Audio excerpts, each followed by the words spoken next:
मुस्लिम आतंकवादियों का कश्मीर में हमला, मरे निर्दोष हिंदू और सिख। क्या आतंकवाद का सच में कोई धर्म नहीं होता? क्यों मुस्लिम आतंकी कश्मीर में विकास कर रहे हिंदुओं और सिखों को मारते हैं? क्यों कभी कश्मीरी ब्राह्मण तो कभी बाकी देश से आए लोगों को कश्मीर में मार दिया जाता है? कश्मीर के गांदरबल जिले के गंगनगीर इलाके के विकास के लिए एक टनल बना रहे मजदूरों पर मुस्लिम आतंकवादियों ने हमला कर दिया और 7 बेगुनाह लोगों की जान ले ली। ये बेचारे मजदूर कोई सेना के अधिकारी नहीं थे, न ही कश्मीरी लोकल लोगों की नौकरी या व्यवसाय हड़प रहे थे, बल्कि वहां के रहने वालों की सहूलियत के लिए सड़क और सुरंग बना रहे थे, जैसे कि खराब मौसम में कभी भी वहां के लोग बाकी इलाकों से जुड़े रहें, उनके जीवन की परेशानी कुछ कम हो सके। अब आप बताएं कि क्या आतंकवाद का कोई धर्म नहीं होता?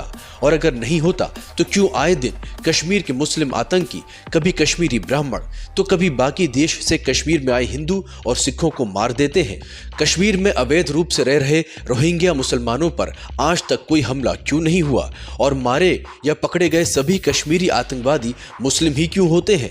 क्यों कभी कोई कश्मीरी ब्राह्मण आतंकी नहीं बनता, जबकि उनके ऊपर कितने जुल्म हुए हैं, लेकिन उन्होंने कभी भी हथियार क्यों नहीं उठाए? कश्मीरी मुसलमानों पर आज तक कोई अत्याचार नहीं हुआ, कभी उनकी बहन बेटियों के रेप नहीं हुए, कभी उनके मर्दों को बिना बात गोलियों से नहीं उड़ाया गया, कभी उनके मकानों और जमीनों पर किसी दूसरे धर्म के लोगों ने बंदूक की दम पर कब्जा नहीं किया। इस आतंकी हमले को लेकर हर तरफ कड़ी निंदा हो रही है। बता दें कि इस हमले में कुल 7 लोग मारे गए, जबकि 5 लोग घायल हुए हैं। इनमें से एक मध्य कश्मीर के बडगाम का, जबकि एक अन्य मृतक जम्मू का ही रहने वाला था।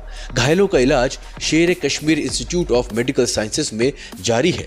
वहीं इस हमले के चश्मदीद अभी भी दहशत के माहौल में है। प्रवासी मजदूरों का कहना है कि हमारा क्या कसूर है, हम तो सिर्फ 2 वक्त की रोटी कमाने और अपने परिवार वालों का पेट पालने के लिए यहाँ आए हैं। उन्होंने कहा कि जब हमला हुआ तब एक दहशत का माहौल हो गया था, जो जैसा था वैसा ही अपनी जान बचाने के लिए भाग रहा था। एक घायल मजदूर की बेटी बोली, सीधे बोल देते तो हम यहाँ से चले जाते, गरीब आदमी पर गोलियां क्यों चलाई? लोगों ने बताया कि 2 आतंकवादी आए, पूरे हथियारों के साथ वो लैस थे। उन लोगों ने कोई कसर नहीं छोड़ी, जो आदमी उनको दिखा धड़ाधड़ उनके ऊपर गोलियां चला दी गई। हमले के एक चश्मदीद ने कहा कि जब गोली चली तो लोग खौफजदा हो गए, लाइफ में कभी भी इतना खौफजदा नहीं हुए। खाना खाने जा रहे थे कि अचानक हमारे सामने फायर होने लगी, खाना भी नहीं खाया, बस अपनी जान बचाकर भागने लगे।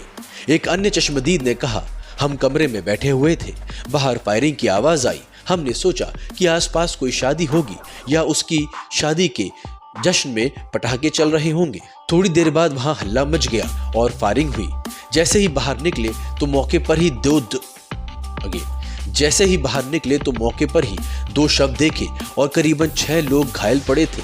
जो लोग घायल थे उन्हें वाहन में डालकर तुरंत कंगन अस्पताल ले गए। इतना खौफ था कि जो जैसा था वैसा ही भाग रहा था। ऐसा कभी भी हमने नहीं देखा और ना ही सुना। हमने कभी सोचा भी नहीं था कि हमारे ऊपर आतंकवादी हमला कर सकते हैं। आतंकवादियों ने पापा को मार डाला।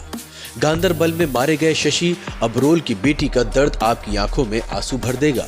जम्मू कश्मीर के गांदरबल में हुए आतंकी हमले में कई घर उजड़ गए, कई बच्चों के सिर से उनके पिता का साया हट गया। इस हमले में मारे गए शशि अबरोल की 8 साल की मासूम को आतंकवादी का शब्द का मतलब भी नहीं पता होगा। वो कहती है, आतंकवादी बहुत गंदे हैं, आतंकियों ने पापा को मार डाला। इतना कहकर वो रोने लगती है। वहीं शशि अबरोल की मां कहती है, मुझे इस घटना की जानकारी सुबह मिली, हमें रात में कुछ पता नहीं चला। मुझे बताया गया कि सुबह कुछ पता चलेगा। सुबह पेपर और टीवी में भी आया। मेरा बेटा अभी कुछ दिन पहले ही गया था, उसके बाद उसको दीपावली पे घर आना था। मेरी बहू ने उसके लिए व्रत रखा था, कल उसका व्रत तोड़ना था, आज भी उसने खाना नहीं खाया है। उसकी छोटी सी लड़की है, वो कहती है कि मेरे पापा कहाँ हैं, बताओ, मेरी उनसे बात कराओ। और वो ये कहकर रोने लगती है, वो चीख रही है। मृतक के पिता जगदीश राय अबरोल ने कहा कि जब करवा चौथ के पूजन के वक्त घर में अर्घ दे रहे थे, तभी हमें इस घटना के बारे में पता चला। सरकार हमेशा कहती है कि आतंकवादियों को खत्म कर देंगे, लेकिन करती कुछ नहीं। मेरे दोनों हाथ कट गए हैं। मेरा बेटा दीपावली में घर आने वाला था, जो अब कभी भी घर वापस नहीं आएगा। Bureau report.